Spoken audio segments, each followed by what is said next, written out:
keabadian.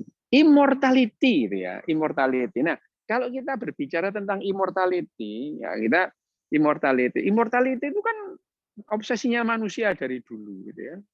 Wah, dari apa namanya, pada saat manusia itu memulai peradaban itu, manusia terobsesi dengan keabadian. Mereka menciptakan Tuhan-Tuhannya. Ada Tuhan Zeus, gitu ya. Ada Tuhan Hera, ada Tuhan Apollo. Itu kalau di Romawi dan di Yunani kuno gitu. Kalau di 4.000 tahun yang lalu, 3.000 tahunan sampai 1.000 tahun yang lalu itu di Mesir kuno sampai tahun 1.000 tahun atau awal-awal tahun Masehi ini ya, itu mereka mau banyak Tuhan itu ya, itu yang namanya Osiris, Amun-Ra, Anubis, banyak Tuhannya itu ya. Dan rata-rata mereka adalah immortal itu loh. Immortal itu bukannya tidak bisa mati itu ya. Tapi mereka nggak perlu mati, kecuali mereka berantem bisa saling bunuh. Gitu. Tapi kalau mereka tenang damai gitu ya, itu Tuhan-Tuhan itu nggak mati itu. Tapi ada Tuhan yang dibunuh Tuhan lain gitu. Tapi Tuhan-Tuhan yang dibuat manusia di awal-awal, sampai sekarang sih itu memang immortal semua itu. Immortal, nggak bisa mati. Makin lama makin Tuhan itu makin canggih gitu ya manusia, karena gap pengetahuan manusia itu makin pendek sehingga mereka juga merumuskan Tuhan itu makin canggih gitu ya.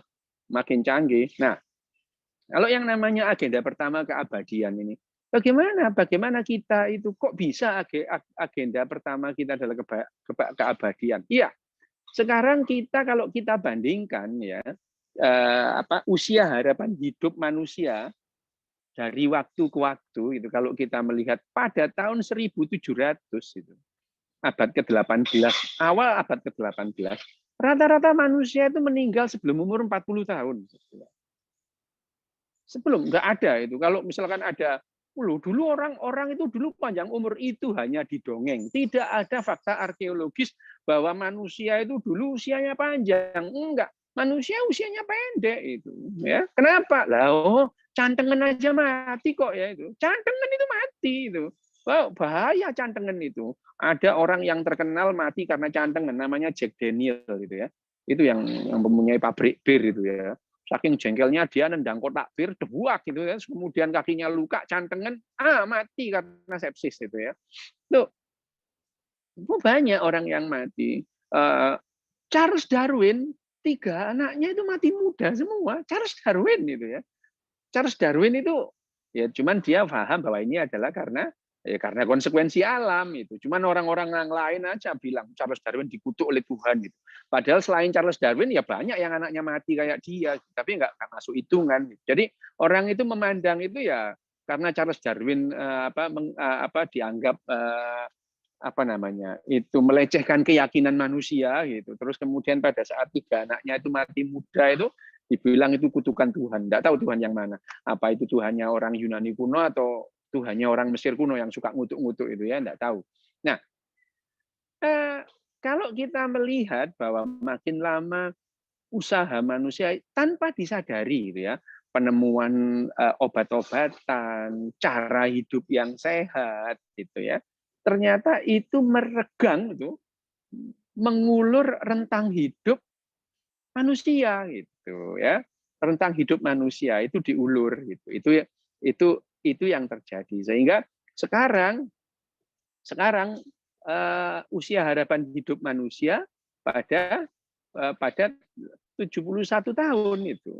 Nah, kalau 71 tahun berarti kita sangat mungkin untuk lebih panjang dari itu gitu ya. Karena itu kan rata-rata ya, ada yang mati muda karena kecelakaan, karena kanker loh, macam-macam ya itu. Sehingga kalau ini rata-rata dunia itu 71 ya. Ya, kita mempunyai kesempatan jauh lebih tua dari itu kalau kita hidup sehat gitu ya. Hidup sehat gitu. Enggak pakai bom bunuh diri gitu ya.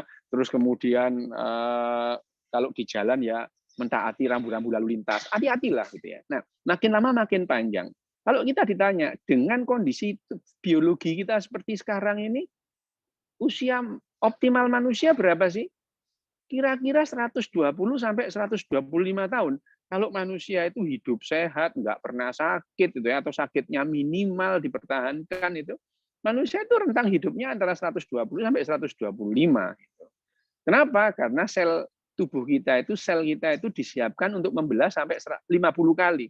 Setelah 50 memang ya sudah selesai ya. Itu. Nah, itu pengetahuan ini pun kita kita pahami mulai pada saat yang namanya domba doli itu lahir itu ya. Itu domba doli. Domba doli itu domba hasil cloning yang pertama itu ya, gitu ya. Domba binatang cloning pertama yang lahir itu doli itu lahir tahun 95. Nah, itu yang menuntun kita mengenai apa sih yang membuat organisme itu binatang itu menua dan akhirnya mati gitu ya. Nah, pada saat domba doli itu lahir itu kondisi kesehatan doli ini sama persis dengan ibunya. Jadi dia penyakitnya penyakit-penyakit tua gitu. Nah, kemudian dibedakan apa yang membedakan doli itu dengan domba-domba yang lain itu. Nah, akhirnya didapatkan bahwa telomere pada domba doli itu jauh lebih pendek dari telomere domba-domba lain itu. Nah, telomere domba doli itu persis atau identik dengan telomere induknya itu. Nah, sehingga akhirnya disimpulkan, oh berarti ya kalau apa namanya organisme binatang atau tumbuhan itu kromosomnya, kromosom di ujung kromosom itu ada yang namanya telomere, itu ada yang di ujung kromosom namanya ya, di ujung kromosom. Seperti tali sepatu itu ya. Tali sepatu itu kan di ujungnya itu ada lilitan. Nah, tujuannya itu memang supaya tali sepatunya tidak terurai. Sama gitu ya. Telomere itu fungsinya seperti tali sepatu itu, di ujungnya itu diikat, itu ada selotipnya itu supaya enggak brodol gitu ya. Nah, itu yang telomere itu begitu makin tua, begitu replikasi makin pendek, makin pendek, makin pendek. Pada saat 50 kali pembelahan itu telomere itu habis itu. Nah, itu ya itu tahun 96 itu tahun 96 kita paham mengenai telomere. Nah, telomere itu yang kemudian ada yang namanya proyek-proyek di seluruh dunia banyak ini ya, proyek-proyek yang ingin menggapai keabadian, bagaimana merentang usia manusia, kalau perlu manusia itu tidak mati gitu ya. Sehingga ada yang namanya disebutkan dalam bukunya Noah Harari tentang Gilgamesh Project itu. Gilgamesh Project itu adalah proyek multinasional ya, multinasional, multi-center, melibatkan banyak universitas, banyak negara yang tujuannya menggapai immortality gitu ya.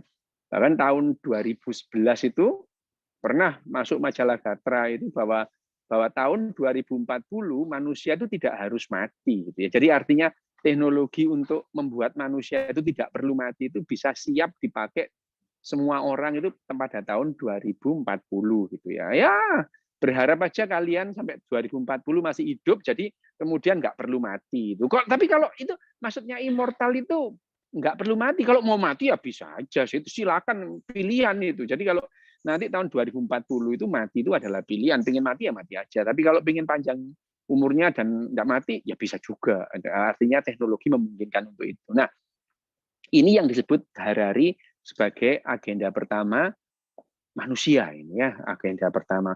Agenda kedua apa? Nah, agenda kedua manusia itu adalah mengejar kebahagiaan. Slide berikutnya itu ya. Itu mengejar kebahagiaan.